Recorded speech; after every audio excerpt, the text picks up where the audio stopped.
ಈಗ ಅ ಸ್ವರ ಚಿಹ್ನೆ ಹಿಡಿದ ನಾವು ಎಲ್ಲಿವರೆಗೆ ಕಲ್ತಿದ್ವಿ ಅಂದ್ರೆ ರು ಸ್ವರ ಚಿಹ್ನೆವರೆಗೆ ಕಲ್ತಿದ್ವು. ಆ ಸ್ವರ ಚಿಹ್ನೆ ಏನಂತ ಕರಿತೀವಿ? ಆ ಸ್ವರ ಚಿಹ್ನೆ, ಈ ಸ್ವರ ಚಿಹ್ನೆ, ಈ ಸ್ವರ ಚಿಹ್ನೆ, ಊ ಸ್ವರ ಚಿಹ್ನೆ, ಊ ಸ್ವರ ಚಿಹ್ನೆ, ರು ಸ್ವರ ಚಿಹ್ನೆ. Very good. ಇವತ್ತ ಏ ಸ್ವರ ಚಿಹ್ನೆ ಬಗ್ಗೆ ತಿಳ್ಕೊಳ್ಳೋಣ. ಏ ಸ್ವರ ಚಿಹ್ನೆಗೆ ಏನಂತ ಕರಿತೀವಿ ಅಂದ್ರ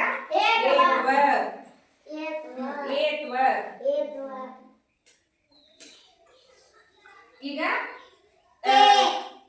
ಏ ಸ್ವರ ಚಿಹ್ನೆ ಇರುವಂತ ಗುಂತಾಕ್ಷರಗಳನ್ನ ನೋಡೋದು.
ಚಂಡ, ಪೆನ್ನು, ಹೆಬ್ಬಟ್ಟು, ಹೆಬ್ಬಂಡೆ,